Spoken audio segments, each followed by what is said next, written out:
Sean todos bienvenidos a la presentación sobre una propuesta estratégica neurogerencial para gerentes públicos. El presente trabajo fue desarrollado por el ingeniero Walter Hernández, la licenciada Oriana Flores, la abogada Jaime Len y mi persona, el ingeniero Jaime Len. Es importante comenzar definiendo lo que es el liderazgo. Y el liderazgo no es más que la capacidad que posee un individuo para reconocerse a sí mismo, pero también para reconocer a los miembros de un equipo. Ese reconocimiento se logra a través de la empatía, que logra de forma acertada diagnosticar y conocer el comportamiento de cada uno de los miembros que hacen parte de un grupo en particular. Ese diagnóstico le permite además al líder conocer las vías más idóneas para motivar, para generar un desarrollo dentro de cada uno de los individuos que se traduzca también en un desarrollo de ese mismo grupo. Cuando hablamos del ámbito laboral, podemos referirnos entonces a una organización. El líder, a través de esa motivación, logra que el desempeño individual sea mayor y por lo tanto el desempeño de la organización, la suma de todos esos desempeños individuales, se van a traducir entonces en un desempeño mayor de la organización.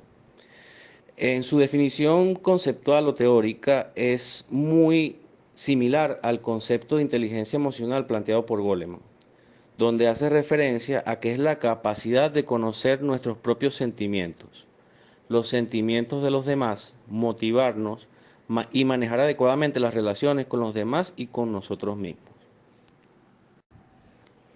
Una vez que hemos definido el liderazgo de una forma muy llana, podemos pasar al segundo punto de la presentación que lleva por nombre el gerente como líder.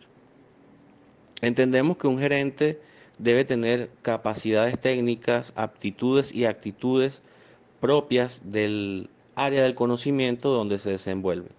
Sin embargo, el liderazgo, además de constituir una capacidad que se desarrolla dentro del individuo, también puede ser vista como una herramienta que genera plusvalía al desempeño laboral.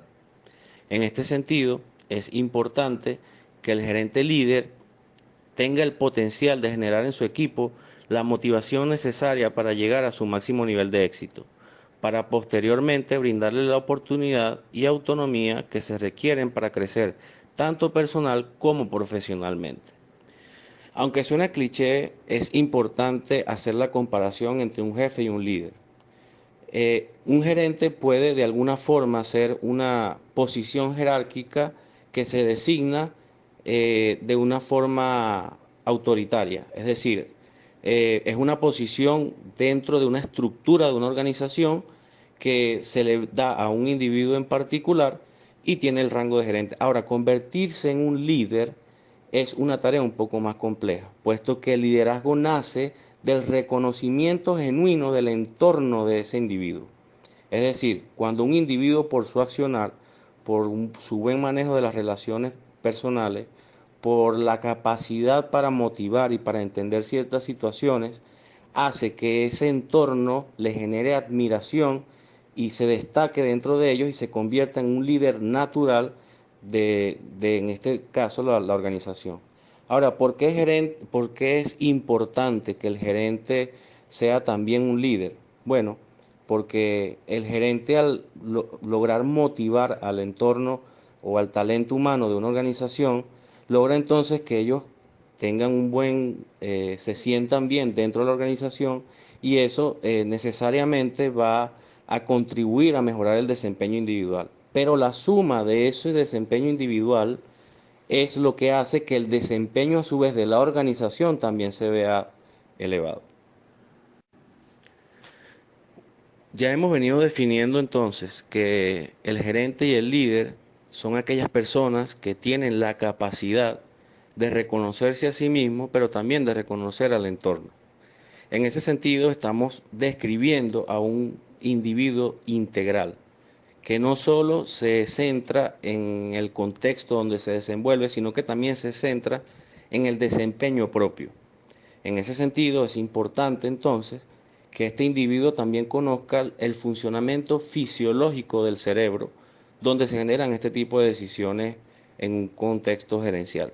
Y es lo que Braidot define como el cerebro ejecutivo. A nivel fisiológico, señala que los lóbulos frontales ubicados delante de los parietales realizan las funciones cerebrales más integradas, como pensar, incorporar conceptos y planificar. Se considera uno de los últimos logros en la evolución del cerebro humano y son cruciales para el comportamiento de orden superior. El cuarto punto de la presentación corresponde al coaching. Aunque se encuentra muy ligado desde el punto de vista teórico o desde el punto de vista perceptivo a la psicología, es importante hacer una diferenciación. Cuando hablamos de coaching, no entendemos que es una disciplina que no tiene una única raíz o un origen determinado, sino que es producto y resultado de muy diversas fuentes. Cuando consultamos distintos autores y vertientes, encontramos referencias muy diversas.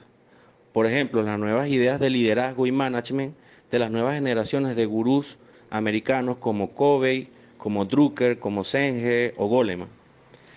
Pero también hay autores del desarrollo del potencial humano y aportaciones de otras ciencias que hacen referencia al coaching.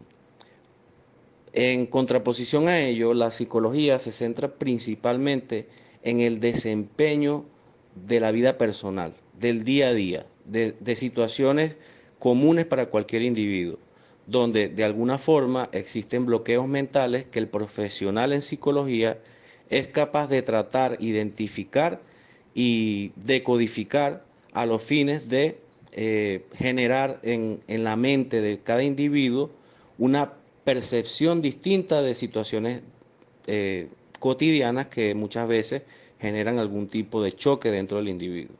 En este sentido, podríamos definir o diferenciar de una forma intuitiva a la psicología del coaching, que la psicología se centra en la cotidianidad del individuo, pero el coaching se centra a un contexto competitivo. En este caso puede ser laboral, puede ser deportivo, es decir, a un contexto de desempeño superior, distinto a la cotidianidad. Una vez que hemos definido los conceptos básicos para entender la estrategia que deseamos plasmar, podemos entonces pasar a desarrollarla. La estrategia básicamente es introducir al coaching como un instrumento neurogerencial para el fortalecimiento organizacional. Todo ello motivado a que, como se ha dicho anteriormente, su radio de acción es de un ambiente competitivo, que en este caso podríamos determinar que es un ambiente laboral. Ahora bien, ¿qué es lo que se requiere? Bueno, un profesional especialista en áreas de psicología y coaching. ¿Por qué hablo de psicología y coaching? Porque todos debemos entender que muchas veces situaciones de la vida personal o de la cotidianidad de un individuo, cualquier problema que se traiga o que sea externo al ambiente laboral, también va a incidir en el desempeño laboral. Entonces, en ese sentido, es importante que este profesional maneje ambas áreas. El área de la psicología, que pueda tratar situaciones de la vida cotidiana, como también el coaching de situaciones o descontentos dentro del ambiente laboral. Y que tenga la capacidad tanto de potenciar habilidades de liderazgo, adaptabilidad, entre otras, como de gestionar entornos de crisis y cambio.